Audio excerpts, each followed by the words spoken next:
বিসমিল্লাহ, আলহামদুলিল্লাহ, আসসালাতু আসসালামু আলা রাসূলিল্লাহ। আশা করি সবাই ভালো আছেন। কয়েকদিন যাবৎ কয়েকটি ভিডিও পোস্ট করেছি। আজকেও করার ইচ্ছে ছিল না, তারপর করছি ইনশাআল্লাহ। আজকে আমি যেটা বলছি যে আজকের বিষয়টি সবচেয়ে বেশি গুরুত্বপূর্ণ হচ্ছে আমার নিজের জন্য। আমি নিজের জন্য শিখতে শিখতে যখন মনে হয় যে বিষয়টি মানুষের সাথে শেয়ার করি, তখনই একটি ভিডিও করি। অনেক সময় সামনাসামনিও কথা বলি, আমাকে অনেকে শুনেছেন সামনাসামনি। তো যে বিষয় নিয়ে কথা বলছি সেটি হচ্ছে অনেক আগে থেকেই এডওয়ার্ড ডি বোনোর কনসেপ্টে আমি বিউটিফুল মাইন্ড নিয়ে পড়াশোনা শুরু করি এবং ধারণা ছিল যে একটা বিউটিফুল মাইন্ডের জন্য এডওয়ার্ড ডি বোনোর ক্রিয়েটিভিটি, থিঙ্কিং হ্যাটস এইসব বিষয় আমাকে অনেক হেল্প করবে। কিন্তু আজ সামহাও আমি ওখান থেকে যে হেল্পটা পেয়েছি সেটা আমাকে ওইভাবে আনন্দ দেয় নাই। আজকে আমি ইসলামিক কনটেক্সটে একটা বিউটিফুল মাইন্ড হওয়ার জন্য যা হওয়া দরকার সেটা নিয়ে একটু পড়াশোনা করতে যে কিছু পেলাম এবং আমার মনে হয় যে এটি শেয়ার করা দরকার। তো সেই জন্য এই ভিডিওটা করা। আসলে বিউটিফুল মাইন্ড যে আমরা বলি, আসলে এসেনশিয়ালি আমরা মিন করি এ বিউটিফুল হার্ট। তো একটা বিউটিফুল হার্ট হওয়ার জন্য মানুষের 4টা ডাইমেনশনে কাজ করা দরকার। 4টা ডাইমেনশনে একটা হার্ট করাপ্ট হতে পারে। আপনার হার্ট করাপ্ট হয় নাই মানেই হচ্ছে you have a beautiful heart. এটাই হচ্ছে, যদি আমি সামারি করি, 4টা ডাইমেনশন কি? প্রথমে হচ্ছে ক্যারেক্টার ডাইমেনশন। ক্যারেক্টার ডাইমেনশনে আপনি যদি ভালো না হন, তার মানে মানুষ ধরে নিবে যে আপনি মানুষ হিসেবে ভালো না। তারপর হচ্ছে ইমোশনাল ডাইমেনশন। ইমোশনাল ডাইমেনশনে যদি আপনি ভালো না হন, তাহলেও আপনার বিউটিফুল হার্ট নাই বলেই মানুষ মনে করবে। তারপর হচ্ছে ইগো ডাইমেনশন। ইগো ডাইমেনশনে আপনাকে দেখলে, আপনার কথা শুনে মানুষ ভুল বুঝতে পারে। এবং এই জন্য বলছি এই কথাটা, এই ডাইমেনশনে ইগোটা যদি সমস্যা হয়ে যায়, তখন আলটিমেটলি আমাদেরকে মানুষ ভুল বুঝবেই। সুতরাং এটাও ঠিক করতে হবে। এবং ফাইনালি আমি বলে যে 4টা ডাইমেনশনের কথা বলেছি। আমার এই ডাইমেনশন হচ্ছে যে প্রায়োরিটি ডাইমেনশন। আপনি কি আপনার জন্য গুরুত্বপূর্ণ, ইম্পর্ট্যান্ট, তার উপর ভিত্তি করে আপনার হার্টের কন্ডিশন মানুষ ধরে নেয়। এবং এটা খুব যে রং হয় মানুষ বিষয়টা, তা না। তাহলে আমি 10টা-12টা যে ডাইমেনশনগুলি বললাম, এবার আমি একটু ডিটেইল কথা বলি। একটু ডিটেইল কথা বললে হয়তো আপনি বুঝতে সুবিধা হবে। প্রথমেই মানুষ যেই হার্ট করাপ্ট হয় সেটা হচ্ছে মানুষের ভিতরে যদি অ্যারোগ্যান্স থাকে। অ্যারোগ্যান্স বা কিবর, এটাকে বলে কিবর, মানে নিজেকে বড় মনে করা, নিজেকে সবচেয়ে ইম্পর্টেন্ট মনে করা। এইটা যদি এটাতে আমরাও দোষী এবং এইখান থেকে আল্লাহ সুবহানাহু ওয়া তাআলা আমাদেরকে রক্ষা না করলে এখান থেকে রক্ষা পাওয়ার কোনো উপায় নাই। তো যেই কারণে বলছি যে আজকে জানার জন্য আগে অ্যাওয়ারনেস। আমার ABCD মডেল যদি চিন্তা করেন, প্রথমটা হচ্ছে অ্যাওয়ারনেস। তাহলে আজকে অ্যাওয়ারনেসের জন্য এইটুক বলতেছি। এবং আমি নিজেকে কখনোই দাবি করি না যে আমার ভিতরে অ্যারোগ্যান্স কখনোই আসে না।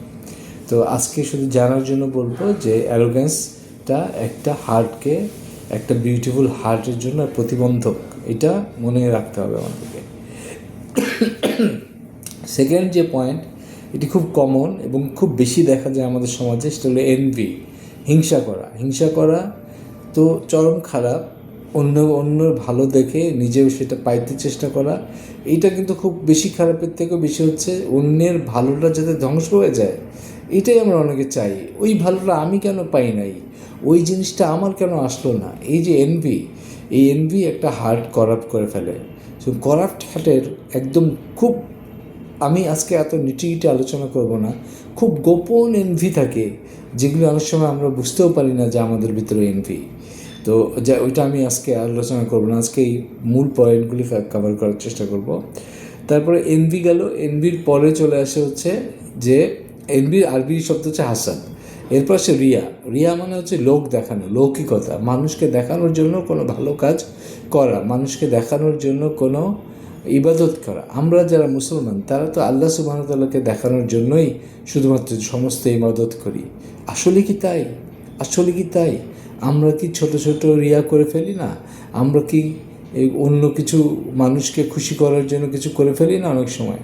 তো ইবাদতের বিষয়টা দুনিয়ার মানুষের জন্য দুনিয়ার কাজ করেন, ঠিক আছে, কিন্তু ইবাদতের বিষয়টা একমাত্র আল্লাহ সুবহানাহু ওয়া তাআলার জন্য হতে হবে। তাহলে রিয়া মানে শোয়িং অফ, মানে যেটা আপনি দেখাতে চান মানুষকে, এই যে বিষয়টা, এটা আমাদের ভিতরে আজকাল সোশ্যাল মিডিয়ার যুগে যে এই যে আমি ভিডিওটা করছি, এটাকে শোয়িং অফ করার জন্য করছি, এটা মাফ করে দিবেন। আমি শুধুমাত্র আপনিও যেন এটা জেনে এখান থেকে বাঁচতে পারেন, শুধু সেই কারণেই করছি।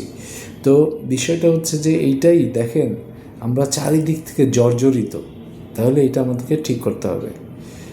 শোয়িং অফ, রিয়া, এটা বললাম। এরপরে যেটা আমি বলবো যেটা হচ্ছে যে এটি খুব কমন আগে ছিল, কথায় কথায় বলি, কিন্তু আমরা নিজেরাও বুঝতে পারি না। সেটা হচ্ছে মুনাফিকি বা হিপোক্রিসি বা নিফাকি। মানে কি? নিফাক মানে হচ্ছে একটা ফুটা।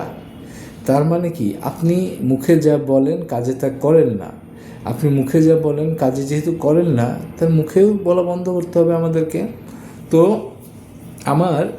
আমার যে বিষয়টা, যে এটা নিয়ে কম কথা বলবো, কারণ এটা কি, এই মুনাফিক কথা বলার সাথে সাথে ইসলামিক একটা পার্সপেক্টিভ চলে আসে, বা এই শোয়িং অফ করা যে খারাপ, এটা কিন্তু আমরা সাধারণ জীবনেও কিন্তু আমরা বুঝি।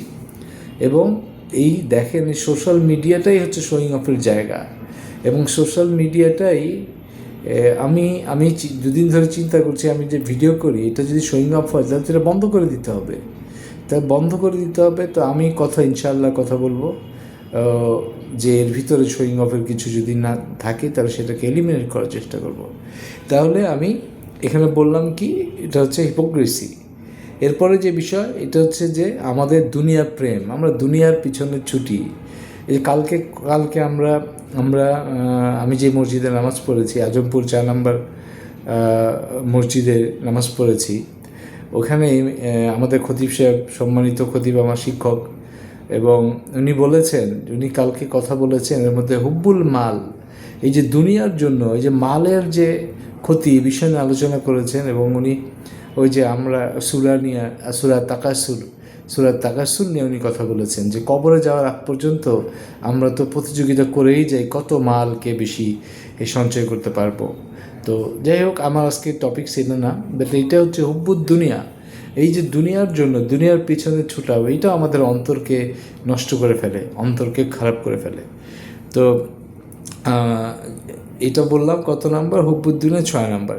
7 নাম্বার হচ্ছে সুয়াল জান, মানে মানুষের সম্পর্কে নেগেটিভ ধারণা করা, এবং এই নেগেটিভ সন্দেহ প্রবণতা। ও আচ্ছা, ও মনে হয় এটা খারাপ করেছে, ওর মনে হয় এটা ভালো না। এইটা খুব খারাপ, একটা হার্টকে করাপ্ট করে ফেলে। এবং আমরা দেখবেন একটা মজার জিনিস বলি, সেটা হলো যে আমরা খুবই পজিটিভ থাকি নিজেদের লোকদের ব্যাপারে, এবং খুবই নেগেটিভ থাকি যখনই তার সাথে আমাদের সম্পর্কটা ভালো না হয় অন্যদের ব্যাপারে। তো সুয়াল জান মানে এই যে নেগেটিভ সন্দেহ পোষণ করা, এটা খুবই খারাপ এবং হার্টকে করাপ্ট করে ফেলে, এবং সূক্ষ্মভাবে এটা বিচরণ করে। এটা বোঝা অনেক কঠিন। তো এরপরের যে বিষয়, সেটা হচ্ছে যে এরপরের বিষয় হচ্ছে হোক্ত বা শোনা। যদিও এটা আজকে আমি প্রথম বলেছি, বাট আমি অর্থটা জানতাম। সেটা হলো যে এইটার মিনিংটা এরকম দাঁড়ায়, সেটা হচ্ছে রিজেন্টমেন্ট বা গ্রাজ, মানে একটা মানুষের ব্যাপারে শত্রুতা পোষণ করা, এবং সে কোনো ক্ষতি করে থাকলে সহজে ভুলে না যায়। আমার কাছে মনে হয় যে এইটা আমার জন্য একটা অনেক বড় লার্নিং, এবং এই গ্রাজ থাকা যাবে না। এই গ্রাজের কারণে অনেক অসুখ বিসুখে পড়ে যায় মানুষ। তো সুতরাং এটাকে মাফ করে দিতে হবে মানুষকে, এবং গোপন যে প্রতিশোধ পরায়ণতা বা গ্রাজ বা রিজেন্টমেন্ট, এখান থেকে আমাদেরকে বেঁচে থাকতে হবে, এবং একটা ভালো হার্ট রাখার জন্য, ভালো মন রাখার জন্য এটা খুবই গুরুত্বপূর্ণ বিষয়। ঠিক পরের বিষয় হচ্ছে যে আমরা জানি, সেটা হচ্ছে কি, গাফলা, হিডলেসনেস। আমরা শুনেও কোনো কাজে নেই না। আমরা কত কথা বলি, মানুষ কত কথা বলে, কত ভালো কথা বলে, কত অ্যাক্সেস টু গুড নলেজ আমাদের এখন চলে এসেছে, বাট আমাদের ভিতরে একটা হিডলেসনেস কাজ করে, অলসতা কাজ করে। তো এটাও হচ্ছে আমাদের হৃদয়কে নষ্ট করে ফেলার জন্য যথেষ্ট। তো এখান থেকে বেঁচে থাকতে হবে। এরপরে যে বিষয়, সেটা হচ্ছে যে আমি বলি, এটা আমরা অনেক সময় ফিল করি, সেটা হলো কি, কাসওয়াত কাসওয়াত বিল এটাকে কি বলে, এটাকে বাংলাটা বলবো কাল্ব, মানে হচ্ছে হার্টের হচ্ছে কাল্ব, মানে আমাদের চোখে পানি আসে না, হৃদয় নরম হয় না, হৃদয় শক্ত হয়ে যায়। তাহলে এই শক্ত হওয়া থেকেও আমাদের বের হয়ে আসতে হবে। জেনারেল সাজেশন হচ্ছে যখন চোখে পানি আসে না তখন হসপিটাল ভিজিট করতে বলা হয়েছে, তখন কবর জিয়ারত করতে বলা হয়েছে, যাতে আমরা সেই আখিরাতের সেই সব দিন চিন্তা করে আমাদের হার্ট নরম হয়, অন্যের কষ্ট দেখে আমাদের হার্ট নরম হয়। তো যেই কারণে বলছি যে এইটাও একটা আমাদের হার্ট নষ্ট করার জন্য যথেষ্ট। তো এরপরে আমি আরেকটু কম কথা বলছি, কম করে বলছি, বাট আমি পয়েন্টগুলো কভার করার চেষ্টা করব। এরপর হচ্ছে শাক। শাক মানে এখানে যদি বলি আমি যে সন্দেহ, ডাউট, এবং এগুলো দেখবেন ডাউটফুল লোক, যারা সন্দেহপ্রবণ মানুষ, তাদের হার্টটা অত সুন্দর হয় না, তাদের ব্যবহার ভিন্ন, তারা ভিন্ন ক্যারেক্টারিস্টিক্সের হয়, তাদের নেগোসিয়েশন ডিফারেন্ট, হ্যাঁ, তারা মানুষের সাথে কথা বলে ডিফারেন্ট ওয়েতে। তো এইটা বললাম। এরপরে যে এটা হচ্ছে যে তাল্লুক বিন মাখলুক, মানে হচ্ছে অত্যন্ত মানুষের উপর ডিপেন্ডেন্ট। আপনি আজকে ডিপেন্ডেন্ট হয়ে গেলেন একটা মানুষের উপরে, সে মানুষটা আপনাকে হেল্প করতে পারলো না, বা দেখবেন সেই হয়তো একটা প্রয়োজনের মধ্যে আটকে গেল। তাহলে আপনি আমি কার উপর আসলে প্রকৃত ডিপেন্ডেন্ট হব? আমরা রাজ্জাকের ডিপেন্ডেন্ট হব, আমরা যে রিজিক দাতা তার ডিপেন্ডেন্ট হব। অন্যদের ডিপেন্ডেন্ট আমরা হয়ে পড়ি, আমরা মানুষ তো ভুল আমাদের হয়েই যায়, যেই কারণে আমরা রাজ্জাকের উপর ডিপেন্ডেন্ট হতে পারি না, আমরা আব্দুর রাজ্জাকের উপর ডিপেন্ডেন্ট হয়ে পড়ি। তো যেই কারণে বলছি যে তাল্লুক বিন মাখলুক এটা কমাতে হবে, আল্লাহর সাথে সম্পর্ক তৈরি করতে হবে। তো এটি বললাম। এরপরে যদি আমি বলি যে এটাই সামারি, এবং এইটাই সামারি করে বলি যে বিষয়গুলো আমি রিপিট করছি না, দরকার হলে আপনারা আবার দেখে নেবেন ছোটো রাখার জন্য। তো আনটিল নেক্সট টাইম, সবাই ভালো থাকবেন, আর সবাই একটা সুন্দর হৃদয়ের মালিক হই, এবং আল্লাহ সুবহানাহু ওয়া তাআলা যেটাতে লাস্ট শেষ করতে চাই, আল্লাহ সুবহানাহু ওয়া তাআলা আমাদেরকে দেখবেন যে কে কালবুন সালিম বা একটা সুস্থ হার্ট নিয়ে আল্লাহর কাছে পৌঁছায়, এটা আল্লাহ তাআলা দেখবেন, আর অন্য কিছু তো দেখবেনই, কিন্তু এটা হচ্ছে মূল লক্ষ্য হওয়া উচিত যে আমাদের আল্লাহুম্মা ইন্নী আসআলুকা কালবুন সালিম, আল্লাহুম্মা ইন্নী আসআলুকা কালবুন সালিম, আল্লাহ আমরা তোমার কাছে একজন সুস্থ হার্টের অধিকারী মানুষ হতে চাই। সুবহানাল্লাহি ওয়া বিহামদিহি, আশহাদু আল্লা ইলাহা ইল্লা আনতা, আস্তাগফিরুকা ওয়া আতুবু ইলাইক। আসসালাতু ওয়াসসালামু আলা রাসূলিল্লাহ। আসসালামু আলাইকুম ওয়া রাহমাতুল্লাহি ওয়া বারাকাতুহু।